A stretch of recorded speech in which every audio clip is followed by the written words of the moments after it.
नमस्कार दोस्तों, घोष एकेडमी के ऑनलाइन प्लेटफॉर्म पे आप सभी का स्वागत है। एक बार फिर जो है हम जो आज परीक्षा हुई है सीटेट की, उसके जो है प्राइमरी का पेपर है, प्राइमरी का मैथमेटिक्स के पेपर को हम सॉल्व करते हैं। ये इसलिए ज़रूरी है, क्यों इसलिए ज़रूरी है ये पेपर, क्योंकि कल फिर परीक्षा है। हो सकता है कुछ प्रश्नों को रिपीट करें, इस कारण से हम इस प्रश्नों को सॉल्व कराते हैं। और इस पहला प्रश्न देखिए, इसमें 31वां पहला प्रश्न है। मान लीजिए ये जेड सीरीज है, जेड सीरीज का 31वां है। किसी थैले का भार जिसमें आलू, प्याज और नींबू है 46 किलो 160 ग्राम है। आलू का भार इतना ग्राम, प्याज का भार इतना ग्राम 1 किलो 50 ग्राम है। खाली थैले का भार 120 ग्राम है। 30 नींबुओं का भार 1 केजी है। थैले में नींबुओं की संख्या ज्ञात करिए भाई। तो पहले हमारे एक थैले का भार कितना है। अब देखिए आलू का भार, आलू का भार है 17 केजी। अगर हम इसको पॉइंट लगा दें, लिखने की अपेक्षा 115 है। और इसका प्याज का भार कितना है, प्याज का भार है 15। अगर ग्राम में 1000 से भाग देते हैं तो सीधे सीधे पॉइंट लग जाएगा। थैले का भार कितना है, 120 ग्राम। इसको तीनों को अगर हम जोड़ते हैं तो कितना होता है, यहाँ पे 0 हो जाएगा, 5 1 6 हो जाएगा, और 3 2 5, और 560, और ये 32 32 केजी, इतना 560 ग्राम हो गया। अब इसमें कितना है, कुल भार थैले का कितना, 46 केजी। 46 केजी, 46 दशमलव 160 में हम 32.560 से घटा देंगे तो कितना हमारा बच जाएगा। यहाँ से एक उधार लेंगे तो 1100 हो जाएगा, 1160 हो जाएगा। तो यहाँ पे क्या हो जाएगा, 0 0, और यहाँ पे 11 में से 5 गया 6, 600 ग्राम हो गया। और यहाँ पे 45 हो गया, 45 में से ये गया तो कितना हो गया, यहाँ 45 13 किलो हो जाएगा। 13 किलो 600 ग्राम। अब 13 किलो 600 ग्राम क्या है, नींबू है। तो 13 किलो, 1 किलोग्राम में, 1 किलोग्राम में 30 नींबू आता है। 1 केजी में 30 नींबू आता है। तो 13 किलो में कितना नींबू आएगा, 13 किलो में कितना नींबू आएगा, 13 गुणे 30, 13 390। अब 600 ग्राम में, 1 किलो माने 1000 ग्राम में इतना आता है 30 नींबू। तो 100 ग्राम में कितना आएगा, 100 ग्राम में 3, और 600 ग्राम में कितना आएगा, 600 ग्राम में 6 3 18, 600 ग्राम में कितना आएगा, 3 गुणे 6 18 नींबू आएगा। तो कुल कितना होगा, 408। 408 नींबू जो है उसमें आएंगे। देखिए ये वाला ऑप्शन आपका पहला 4 ऑप्शन ये जो है सही हो जा रहा है। ये वाला इस पे चल नहीं रहा। आप जान लीजिए 408 आ रहा है, 408 वाला सही है। ठीक, अब देखिए निम्नलिखित में से किनकी केवल 2 सममित रेखाएं होती हैं। किनकी केवल 2 सममित, समबाहु त्रिभुज, समबाहु त्रिभुज की तीन होती हैं। 3 सममित रेखाएं समबाहु त्रिभुज में। और समद्विबाहु त्रिभुज में क्या होता है, एक होता है सिर्फ। समचतुर्भुज, rhombus, rhombus and rectangle, rectangle में क्या होता है, दो दो सममित रेखाएं। सममित रेखाएं माने ओवरलैपिंग करे, अगर उसको बीच से कहीं से ब्रेक करें तो उसको दोनों ऊपर एक दूसरे को रख करके ओवरलैपिंग कर जाएगा। तो इसमें क्या होगा, बी और सी, बी और सी ऑप्शन सही होगा। देखिए जिसने भी मारा है सही है। 32 का क्या हो गया, बी और सी चौथा। अब देखिए ये अगला प्रश्न देखिए, यहाँ पे क्या है, Which of the following letter has the rotational symmetric? Rotational symmetric but not line symmetric. Rotational माने, rotational symmetric माने 180 डिग्री अगर इसको घुमाएं तो क्या हो जाता है, उसमें सिमेट्री पाई जाती है। माने 180 घुमाए तो उसमें कोई अंतर, लेकिन लाइन सिमेट्रिक नहीं है। देखिए इसमें भी लाइन सिमेट्रिक है, इसमें भी है, लेकिन ओ में इनफाइनाइट होता है, ए जेड होता है। इसका क्या होगा, आंसर जेड होगा। अब अगले प्रश्न पे चलते हैं। पहले का आंसर 408 होगा, दूसरे का आंसर बी और सी होगा, यानी चौथा होगा। 33 का आंसर जेड होगा। अब अगले प्रश्न को चलते हैं। अब देखिए भाई, एक पंचभुज वाले पिरामिड में निम्नलिखित होते हैं। पंचभुज कैसे होता देख लीजिए भाई, पंचभुज वाले पिरामिड कैसे होते हैं? पंचभुज ऐसे बनता है। आप सभी भुजाओं पे त्रिभुज अगर बना दें, ये त्रिभुज मान लीजिए मिलेगा, ये त्रिभुज बन गया। और जब इसको मोड़ेंगे तो कितने हो जाएंगे? ऊपर एक हो जाएगा, और 1 2 3 4 5, और मोड़ेंगे तो क्या हो जाएगा? 6 फलक और 6 शीर्ष हो जाएंगे। ठीक है, इसका पहला हो जाएगा। अब इसी प्रकार देखिए, निम्न सारणी में प्रथम 6 दिनों में एक लाइब्रेरी में आने वाले संख्या दी जाती। किस दिन लाइब्रेरी में लोगों की संख्या पिछले दिन की अपेक्षा 29 अधिक है? पिछले दिन से अगर कंपैरिजन करें तो यहाँ पे ये 14 दूनी 28 हो रहा, नहीं हो रहा है, यह भी नहीं हो रहा। ये 41 95 अधिक नहीं कम हो रहा है। यहाँ पे 95 24, 95 124 में 95 घटाएंगे तो कितना हो जाएगा? 29 हो जाएगा। देख लीजिए, तो यानी यहाँ से शुक्रवार, शुक्रवार वाला हो जाएगा आंसर आपका। ये कौन सा प्रश्न है? 35वां का हो जाएगा ये शुक्रवार। 35 तक हो गया। अब अगले क्वेश्चन पे चलते हैं। 36वां क्वेश्चन देखिए, 36वां क्वेश्चन क्या है? 36वां क्वेश्चन है, पैटर्न 3 10 32 99 में अगली दो संख्याएं, अगली दो संख्याएं क्या है? अगली दो संख्या देखिए, यहाँ पे क्या है? 3 से आगे चले हमें 10, और फिर 10 से आगे चले 32, और 32 से आगे चले 99, और 99 से आगे को पूछा है। तो हमारा यहाँ पे देखिए कितना है? 7 का डिफरेंस, 22 का डिफरेंस, यहाँ पे कितना है? 67 का डिफरेंस।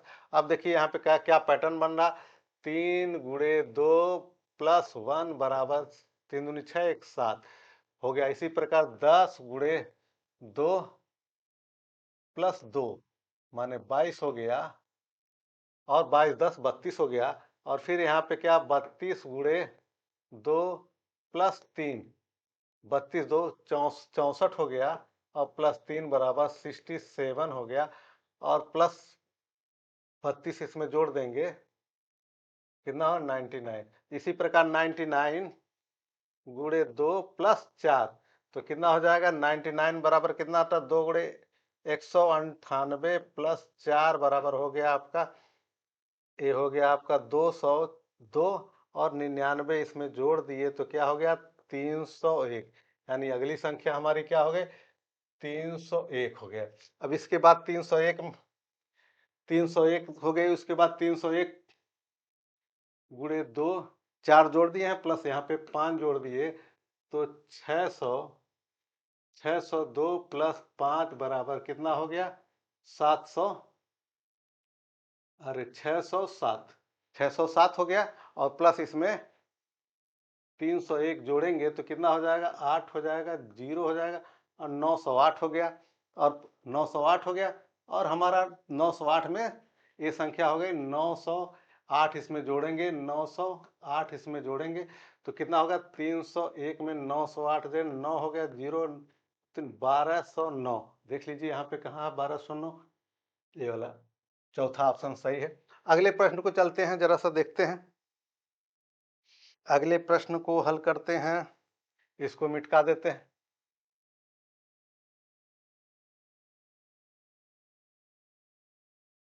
अगले प्रश्न पर देखिए, हमने बहुत बार बताया है, कितनी बार बताया इस प्रश्न को, जब भी हमने कराया, 12 से 15 49 के बीच में अभाज्य संख्याओं का योग लिखना है। अब देखिए, हम शुरू से 49 तक के अभाज्य संख्याओं को हम लिखते हैं। कौन कौन होता है भाई? देख लीजिए।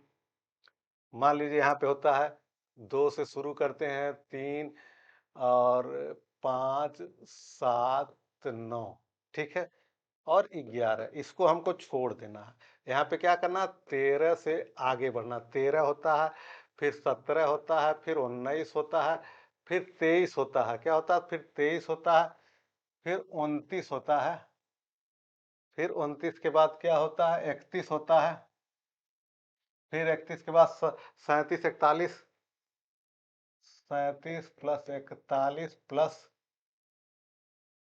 43 प्लस 47, ये होता है। अब देखिए, जिसको याद रहेगा, हमने बार बार याद कराया था आप लोग को कि इसको याद कर लीजिए, और इस प्रकार इसका योग करेंगे तो कितना होगा 300। ये जो होगा 300 हो जाएगा, देख लीजिए।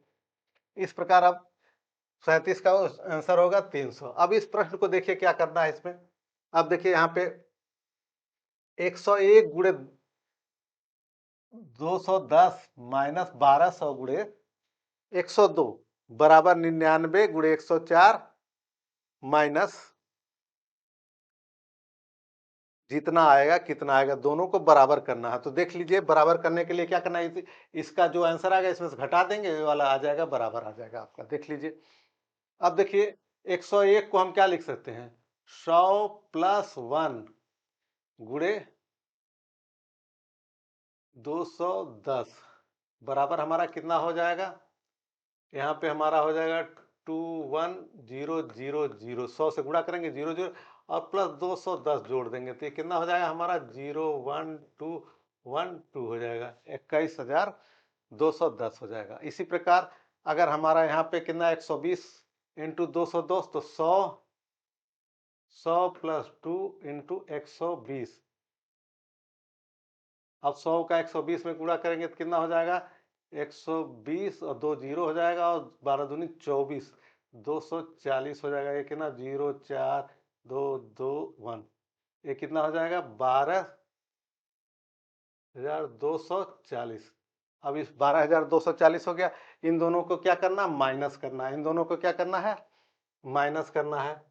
तो ये माइनस करेंगे तो कितना आ जाएगा, जीरो करेंगे यहाँ पे 7 आ जाएगा, यहाँ पे कितना आ जाएगा 9 आ जाएगा, यहाँ पे 8 आ जाएगा, इतना बचा। यानी इसके जगह पे हम कितना लिख सकते हैं 8970। अब इसके जगह पे हम क्या लिख सकते हैं 8970 हो गया।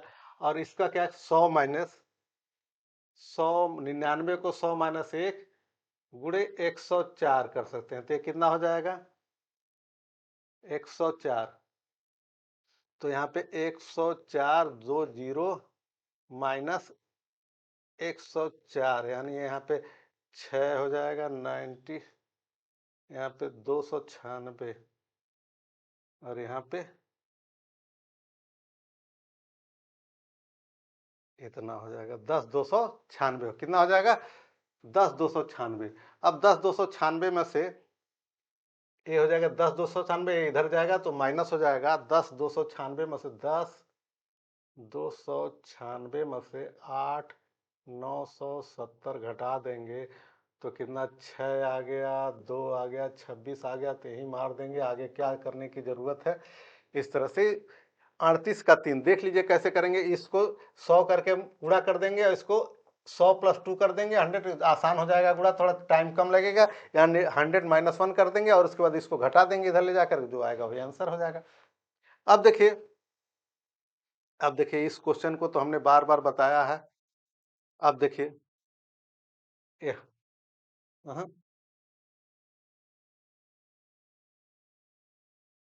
अब देखिए यहाँ पे क्या है, अब इसको जरा सा हम, अब देखिए यहाँ पे क्या है 36 और 48 के सार गुणनखंडों एक को छोड़कर एक, हमने संजोग से देखिए 36 और 38 के गुणनखंडों को बताए थे, 36 और 1 के गुणनखंडों को बताए थे। तो यहाँ पे 36 का गुणनखंड देख लीजिए भाई, यहाँ पे 36 का गुणनखंड क्या होगा, 36 का फैक्टर 1 होता है, 2 होता है, 12 तिया 36, 4 9 36, 6 छवा 36, 9 चौक 36, 12 तिया 36 और 18 दूनी 36 और 36 होता है, ठीक है।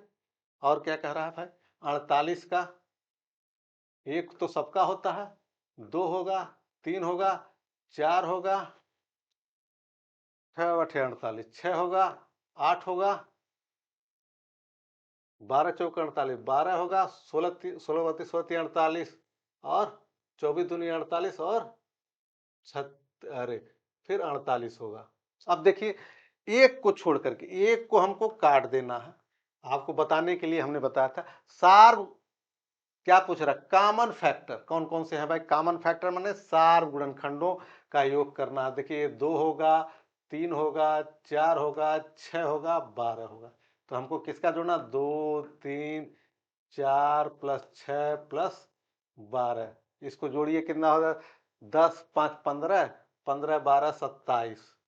जहां ऑप्शन 27 हो, देखिए यहाँ पे क्या होगा 27। 4 गुणनखंडों को इस फैक्टर को संयोग से 36 और 48 को ही हमने बार बार बताया था। इस वजह से इस क्वेश्चन को देखिए। और अगला क्वेश्चन देखिए, बहुत ही आसान है। 1507 का प्रयोग एक ही बार करके बनी सबसे बड़ी और 4 अंक की संख्या तथा सबसे छोटी 4 अंक की संख्या में कितना अंतर अधिक वाले में से। देखिए क्या है, 1 5 0 और 7 से बना है। सबसे बड़ी तो क्या होगा, सबसे बड़ा संख्या लेंगे, 7 5 1 0। सबसे छोटी क्या होती है, 0 से कोई संख्या शुरू नहीं होती, इसलिए 1 करके लिखते हैं, 0 लिखते हैं, फिर उसके बाद क्या लिखेंगे, 5 लिखेंगे, फिर 7 लिखेंगे। तो इसमें से घटा दीजिए, जो आएगा वही आंसर हो जाएगा। कितना आया भाई इसमें, यहाँ पे 3 आएगा, यहाँ पे 10 में से 3 हो गया, और यहाँ पे 10 में से 5 गया, 53 हो गया। 53 किस में है, देख लीजिए, यही है 53, इसी में है। आगे करने की, घटाने की जरूरत नहीं। मान लीजिए लेंगे तो 4 हो जाएगा, और यहाँ पे 6 बचेगा। देख लीजिए, बहुत आसान है। अब अगले प्रश्न को चलते हैं भाई। 40 हो गया था भाई। अब 41 वाले प्रश्न को देखिए। ये सब प्रश्न बार बार हो सकता है कल की परीक्षा में रिपीट कर जाए, इस वजह से हम रात को भी करा रहे हैं। अब देखिए, कांता के पास 5 दर्जन चॉकलेट है, ठीक है। इनका 1/6 अरुणा को दे देता भाई। कांता के पास 12 25 60 है। कितना है, 60। 60 है भाई। उसने 1/6 किसको दे दिया, कांता को, यानी कितना दे दिया, अरुणा को कितना दे दिया, 10 चॉकलेट अरुणा को दे दिया। और क्या है भाई, शेष चॉकलेटों का 1/5 राधा को दे दिया। 60 चॉकलेट था, जिसमें से 10 अरुणा को दे दिया। शेष कितना होता, 50 बचा। 50 का 1/5 हमको किसको दे दिया, राधा को दे दिया। यानी इसको भी काटेंगे तो ये 10 होगा, ये भी काटेंगे तो क्या होगा, 10 होगा। तो ये भी 10 क्या होगा, राधा को दे दिया भाई। उसके बाद अपने 3 मित्रों में से प्रत्येक को शेष चॉकलेट का 1/8। शेष चॉकलेट कितना बटा, 60 में से 20 कम हो गया तो 40 बचा, और 1/8 प्रत्येक को दिया। 1/8 कितना दिया, प्रत्येक को शेष चॉकलेट का 5/40। 5 चॉकलेट एक को दिया, लेकिन उसके 3 मित्र हैं, 5 3 15, 15 हो गया भाई। अब क्या कह रहा, कांता के पास शेष कितने चॉकलेट बटे भाई, 10 15 35 चॉकलेट खर्च कर दिया। तो 60 में से 35 अगर हमने माइनस किया तो 25 चॉकलेट जो है हमारे पास बचता है। 25 पे चौथा सही होगा 41 का। अब देखिए, एलसीएम और लस और मौसा के तो बहुत सारे प्रश्न हमने कराए थे। अब देखते हैं लस और मौसा का। देखिए क्या है, 96 120 और 160 का लस, और 72 और 68 भागा 72 68 इज इक्वल टू, भाई लस अब पहले निकालिए भाई। 96, 96 का निकालिए, 96 120 और 160 का लस हमको निकालना है। तो 2 से हम काटते हैं, कितना होगा, 48। और ये कितना होगा, 60 होगा, ये होगा 80 होगा। फिर 2 से काटते हैं, कितना होगा, 24 हो जाएगा, और ये हो जाएगा 30 हो जाएगा, ये 40 हो जाएगा। फिर 2 से काटते हैं, कितना हो जाएगा, ये 12 हो जाएगा, और ये 15 हो जाएगा, ये 20 हो जाएगा। फिर 2 से काटते हैं, कितना हो जाएगा, ये 6 हो जाएगा, ये 15 और ये 10 हो जाएगा। फिर 2 से काटते हैं, कितना हो जाएगा, 3 हो जाएगा, ये 15 हो जाएगा, और ये 5 हो जाएगा। फिर 3 से काटते हैं, कितना, 1 हो जाएगा, 15, और ये कितना हो जाएगा, 5 3 5 15, और ये 5। फिर 5 से काटते हैं तो सब 1 1 1, ठीक। अब इसको जोड़ते हैं। देखिए, 2 दूनी 4 दूनी 8 8 दूनी 16 16 16 हो गया है। 16 25 80, और 80 और गुणे 6 8 6 48, 480 हो गया। लसा कितना हो गया, 448। एलसीएम कितना हो गया, एलसीएम अपान एचसीएफ हमको करना है। तो ये कितना हो गया, 448। और देखिए, इसको भाग भी से कर सकते हैं, आसान होगा। गुणनखंड अगला अगला निकाल, 72 से भाग दीजिए, कितने में, 168 में। तो देखिए कितना जाएगा, 72 दूनी 144, 4 2 72, 72 तियां, अरे 24 तियां 72, 3 से कटेगा इनका, इसका लसा कितना हो गया 24, मसा क्या हो गया HCF कितना हो गया 24, दोनों के बाद 24 दुनिया 48, 20 आ गया। देखिए कितनी आसानी से आप लगा लेंगे इस सवाल को, 42वां लग गया। अब देखिए जरा सा इसको हटाते हैं।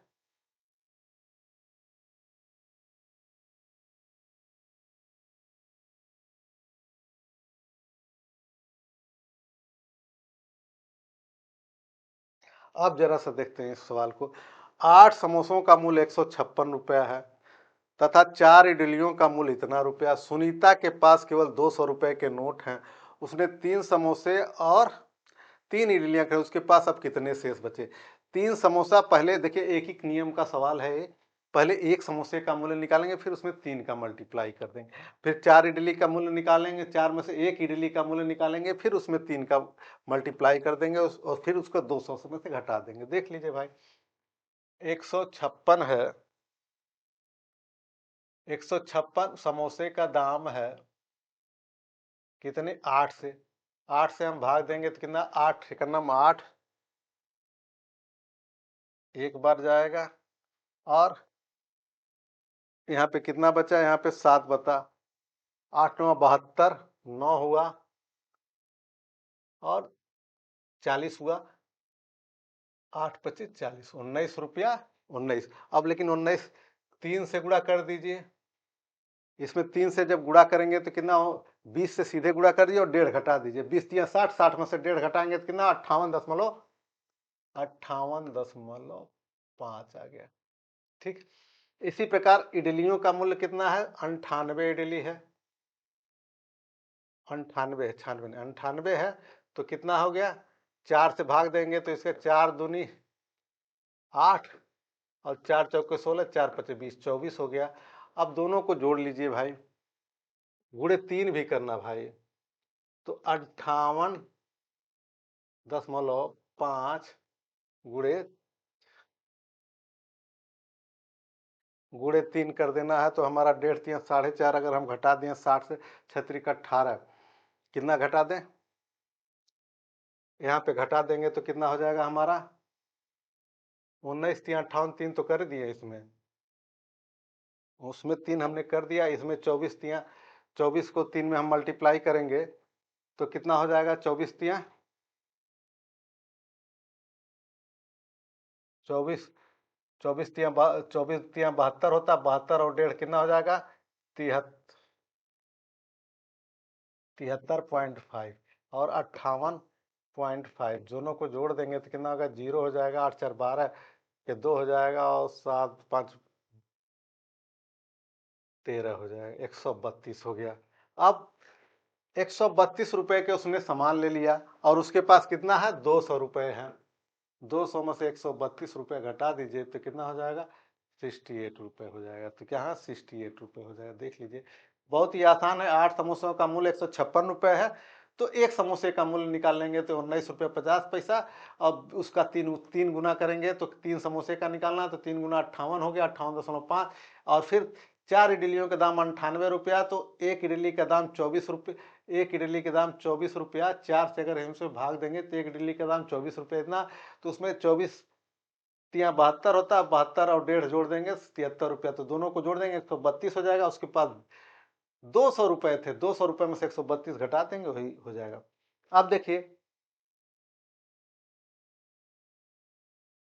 अगला प्रश्न को देखते हैं। यही पेज जो है जो थोड़ा सा अलग अलग न लेना पड़े। ठीक, देखिए 24 लीटर 560 मीटर ml मिल्क को 29 बोतलों में, कितने बोतलों, 29 बोतलों में, each of the same size, सभी साइज सेम साइज के हैं। दी क्वांटिटी ऑफ मिल्क इज 15 सच बोतल इज। फिर ये भी देखिए, दो सवाल एक एक नियम से आया है। अगर एक एक नियम आप पढ़े, यूनिटी ला होता है, उसमें क्या करते हैं, सबसे पहले एक का दाम निकाल लेते हैं, उसके बाद उसमें जितने रिक्वायरमेंट होती है उसको कर। दोनों सवाल देखिए एक एक नियम का। यहाँ पे एक समोसे का दाम हमने निकाला, फिर उसमें 3 का गुणा किया, 4 इडली का दाम से एक इडली का दाम निकाला, फिर 3। अब यहाँ पे देखिए 29 बोतलों में इतना भरा गया है, तो फिर 15 बोतलों में कितना भरा जाएगा, तो 29 से इसमें भाग दे देंगे, सीधे सीधे ml में बदल करके भाग दे दीजिए। 24 कितना 24,650 है। 24,650 को 29 से भाग देंगे तो हमारा 29 से भाग देंगे तो हमारा कितना आएगा। ये 44वां सवाल है। 24,600 यहाँ पे कितना आ जाएगा, 8 बार जाएगा। 8 बार में 3/24 होता है तो उसमें 6 घटा देंगे तो 232 हो जाएगा। यहाँ पे कितना आएगा, 4 आ जाएगा। यहाँ पे कितना है, 1 आ जाएगा। और यहाँ पे 45, 8 हो गया। और फिर यहाँ पे 3 पचे 15, 150 होता है, 5 घटा दीजिए तो 145 हो जाएगा। अब देखिए यहाँ पे 0 है तो 0 को 0 से भाग देंगे तो यहाँ पे 850 ml हो गया। 850 ml हो गया। अब यहाँ पे कितना, 850, 15 बोतल में भरना 850, 850 गुणे 15 करेंगे तो कितना आ जाएगा, कर लीजिएगा डायरेक्ट हम करते हैं। 500 पचाम 25 के 5, 5 बटे 40, 2 42 और 850, 0 5 8, जोड़ लीजिए 0 5 7 और 12, 12 किलो 12 लीटर 750 ml। देखिए कोई ऑप्शन है, 12 लीटर 750 ml, यही होगा 44वां का आंसर। अब देखते हैं 45वां क्वेश्चन क्या है। 45वां क्वेश्चन को थोड़ा सा ऊपर करते हैं। ठीक है, 45वां क्वेश्चन देखिए क्या है।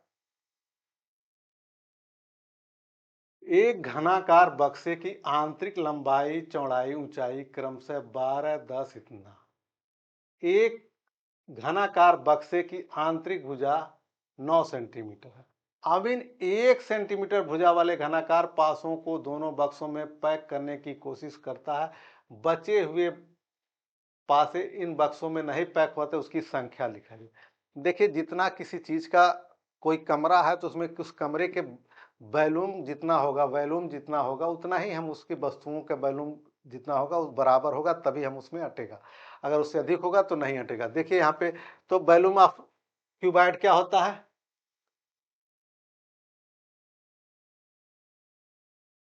वॉल्यूम ऑफ क्यूबाइड होता है L into b into H.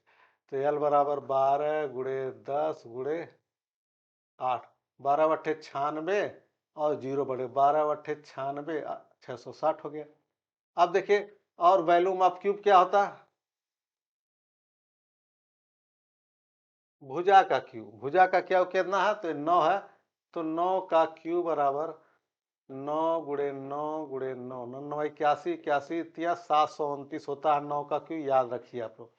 अब देखिए 1 सेंटीमीटर भुजा माने घन है तो सबका उसका लंब 1 गुणे 1 गुणे 1 करेंगे, 1 गुणे 1 गुणे 1 करेंगे तो 1 सेंटीमीटर, सेंटीमीटर सीएम क्यूब आएगा। ठीक है, तो 1800 है तो 1800 हो जाएगा, 1800 सीएम क्यूब आएगा इसका।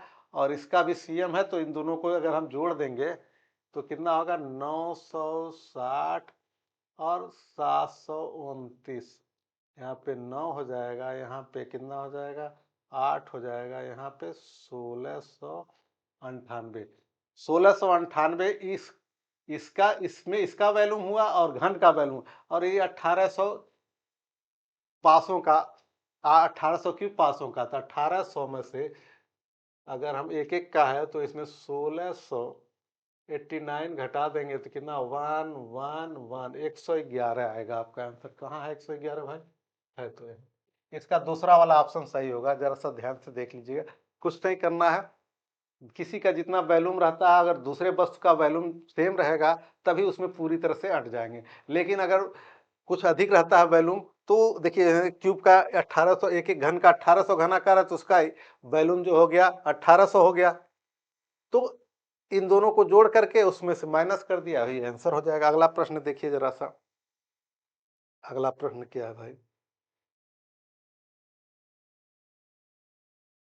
चलो भाई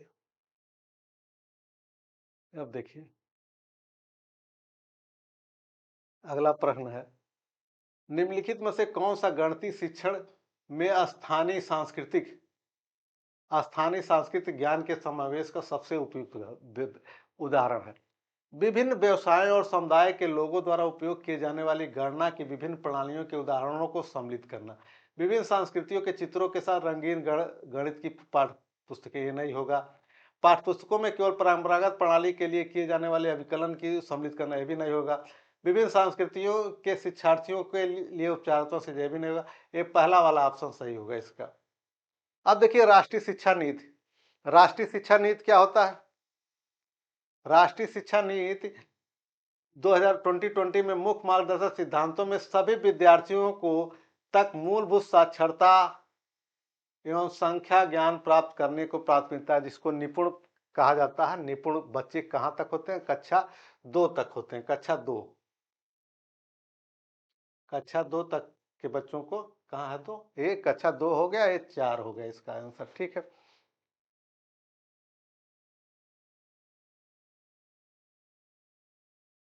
अब देखिए अगला प्रश्न देखते हैं। 48वां प्रश्न क्या है? 48वां प्रश्न क्या है? गणित गणित प्राथमिक कक्षा की गणित की एक अध्यापिका अपने छात्र से अलग अलग आकार वाले 2 जार लेकर आती है, जिनमें से एक में पानी भरा है। वह लंबे पतले जार में पूरा पानी छोटे छोटे जार में डालती है। उसके बाद यह प्रश्न पूछती है किस जार में ज्यादा पानी आ सकता है। यह गतिविधि पढ़ाने के लिए सबसे हुए तरल पदार्थों के माप की मानक इकाइयों की अवधारणा है। ठीक है भाई।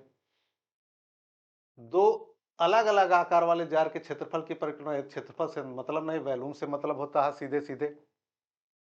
आयतन की परिकल्पना का सूत्र सूत्र नहीं मतलब बता रहे। आयतन और value conservation of volume Jean पियाजे के अनुसार, जीन पियाजे पर कंजर्वेशन ऑफ वॉल्यूम होगा। इसका चौथा ऑप्शन सही होगा 48 का। अगले प्रश्न पे चलते हैं भाई।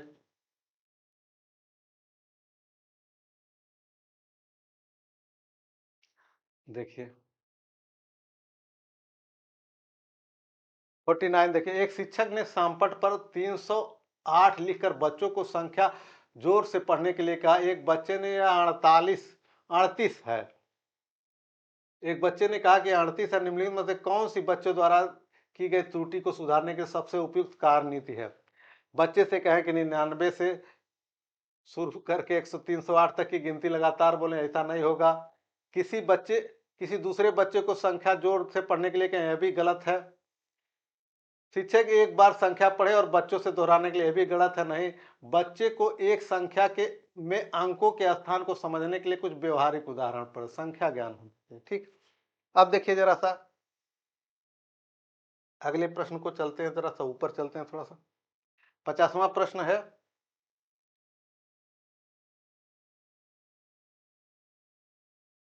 कक्षा 2 का एक गणित शिक्षक विद्यार्थियों को योग पर निम्नलिखित इबारती सवाल हल करने के लिए देता है।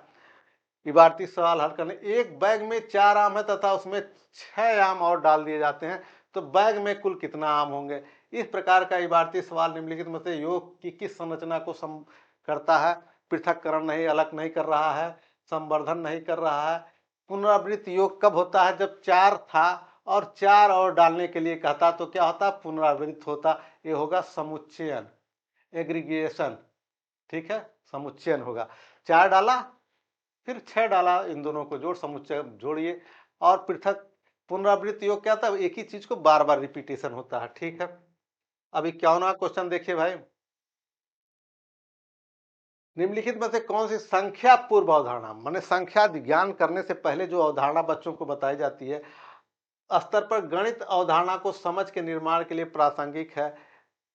मूलभूत संक्रियाएं नहीं है, ज्यामिति नहीं है। ये मूलभूत संक्रियाएं जो होता है, जोड़ घटाना गुणा भाग, ये जो है संख्या पूर्व अवधारणा नहीं, बात का है। ज्यामितीय आकृतियां यह भी बात का है। स्थानीय मान और संख्यान यह भी बात का है। माने संख्या ज्ञान कराने से पहले बच्चों को क्या करते हैं? वर्गीकरण और क्रमबद्ध, या कोई सी चार्ट लगा देंगे या कुछ खेलने के लिए दे देंगे, उसको कहेंगे क्रमबद्ध लगाओ, सीक्वेंस में लगाओ, या उसको छांटो, जैसे उसमें अल्फाबेट छांटो या कुछ भी छांटो, तो उसको वर्गीकरण और क्रमबद्धता कहते हैं। अगले प्रश्न को चलते हैं। अब देखिए,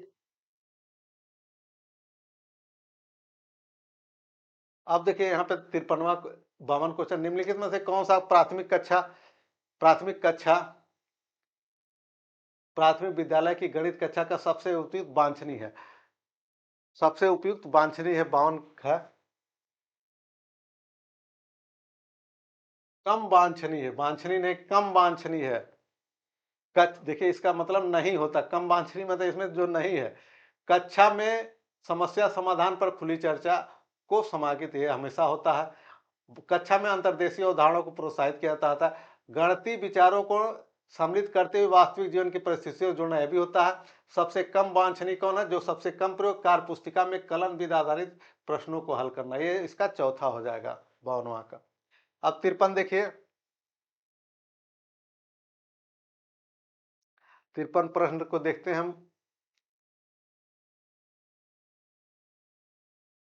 53 प्रश्न है, बच्चों को निम्नलिखित में से कौन से गणित के आकलन के सामाजिक दृष्टिकोण के संदर्भ में उपयोग, सामाजिक सोशल, बच्चों के स्कूल के बाहर के अनुभवों को आकलन लाना, एकदम सही है। मानकीकृत टेस्ट नहीं होगा, सामाजिक दृष्टिकोण के संदर्भ में उपयुक्त नहीं होगा मानकीकृत दृष्टिकोण। मेकिंग स्टैंडर्डाइजेशन टेस्ट नहीं होगा। विभिन्न संस्कृतियों में लोक प्रचलित प्रणालियों फोक एल्गोरिथम का उपयोग करना, फोक एल्गोरिथम माने स्थानीय चीजों में फोक एल्गोरिथम को अपमानित करना, ये चीजें होगा। फोक एल्गोरिथम माने स्थानीय जोड़ घटाना जो होता है, या एल्गोरिथम जो होता है उसको। अब देखिए 54 क्या होता है? 54, निम्नलिखित में से कौन सा गणित के संदर्भात्मक समस्याओं के विषय में सबसे उपयुक्त है? सबसे कम उपयुक्त है। कम, देखिए यहाँ पे भी एक सवाल में दे दिया था कम, तो कम का मतलब होता है कि जो है, एक सवाल में और था, मतलब उसको नकारात्मक समझिए। बच्चों के जीवन में जीवन से करीब से संबंधित होती है। बच्चों के जीवन से करीब संबंधित होती है। गणित की बच्चों की गणितीय निर्धारण क्षमता को विकसित करने में सहायता देती है। इनको हल करते समय बच्चे सही उत्तर प्राप्त करने पर ध्यान केंद्रित करते हैं, एकदम सही है भाई। 54 का देखिए ए होगा, कक्षा। इन्हें कक्षा में हुए हाल के अनुभव जैसे क्षेत्र भ्रमण, कला और संस्कृत अध्ययनों की कक्षाओं में चर्चा का उत्कीर्ण किया जा सकता है। सबसे कम ये बच्चों के जीवन से करीब से संबंधित होते हैं। appropriate about constitute problem, contextual problem, ये बच्चों के ए होगा इसका। कॉन्स्टिट्यूचुअल प्रॉब्लम जो होता है इसका ए होगा। अब अगले प्रश्न को चलते हैं।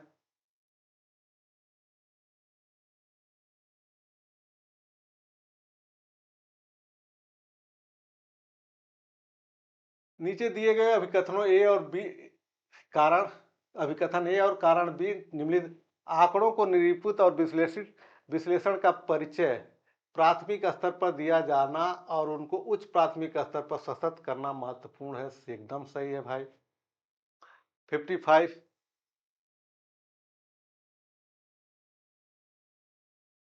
आंकड़ों का विश्लेषण प्राथमिक स्तर पर बच्चों को मुख्यतः पढ़े हुए गणितीय तथ्यों के विपरीत, प्रकृति के विपरीत इन्हें सूचना और निश्चितता और परिवर्तन के लिए अभिदर्शित करता है। यानी हमारा क्या है, ए कथन और बी दोनों सत्य है, व्याख्या करता है।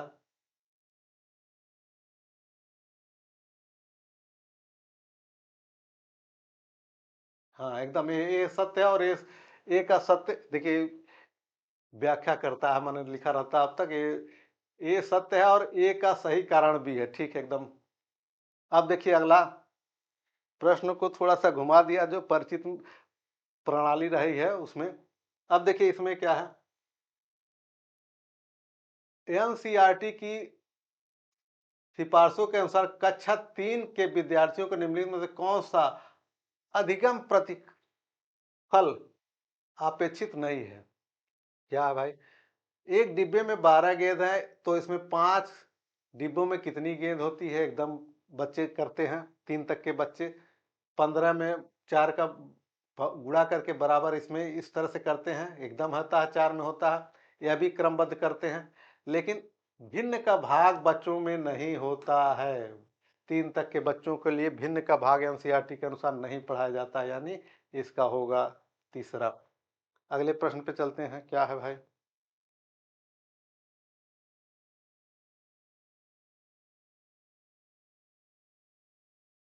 58 क्या है?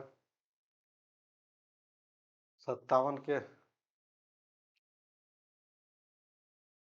निम्नलिखित में से कौन सा गणितीय कथन सही है? अच्छा भाई, भाग की संक्रिया के लिए क्रम विनिमय नियम सत्य होता है। ये नहीं होता है, भाग के लिए नहीं होता क्रम विनिमय, कम्यूटेटिव लॉ भाग के लिए नहीं होता है। पूर्ण संख्याओं के लिए शून्य का योज्य तत्सम कहलाता है। पूर्ण संख्याओं के लिए शून्य एक योज्य तत्सम कहलाता है। ठीक है भाई, पूर्ण संख्या में होल नंबर माने जीरो, जीरो रहता है। गणित केवल अवलोकन और प्रयोगों पर आधारित है, यह भी गलत है।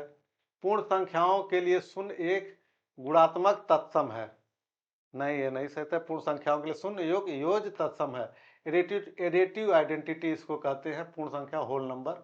ठीक है, अब देखिए, एक बच्चा 503 को 5003 लिखता हुआ दर्शाता है कि बच्चों में अंकों की पहचान सीखने की जरूरत है, नहीं लिख लेता है। बच्चों को गिनती सीखने की जरूरत नहीं है, यह भी गलत है। बच्चों को नहीं पता कि संख्याएं शब्दों में कैसे लिखी जाती है, यह भी गलत है। बच्चा स्थानीय मान अवधारणा को, प्लेस वैल्यू को नहीं जानता है। ठीक है भाई, बीन हिले ने ज्यामिति चिंतन के विकास के स्तरों के अनुसार निम्नलिखित में से कौन सा स्तर संबंधों को निरूपित करता है? विद्यार्थी ज्यामिति के निर्माणात्मक अविकृत व्यवस्थाओं को समझ सकता है, यह भी नहीं होगा। बच्चा समान दिखने वाले विभिन्न आकृतियों का वर्गीकरण नहीं कर सकता है। बीन हिले के अनुसार एक बच्चा दी गई ज्यामितीय आकृतियों के सामान्य गुण और अनौपचारिक रूप से निगमन कर सकता तथा इनके गुणों के बीच में संबंधों को देख सकने में सक्षम है, अकॉर्डिंग टू बीन हिले। सही है, चौथा क्वेश्चन। यहाँ तक हो गया। हम इसलिए इस पेपर को रात को बनाए ताकि आप लोग जो है कल परीक्षा में इसे जाने से पहले जरूर एक बार देख लें। हो सकता है या होता ही है अक्सर कि क्वेश्चन में अंक बदल दिए जाते हैं, लेकिन प्रश्नों का नेचर एकदम सेम होता है, इसलिए नेचर सेम मिलेगा आपको। इस वजह से इसको जरूर से ध्यान से देख लीजिएगा। बहुत बहुत धन्यवाद जुड़ने के लिए। नमस्कार।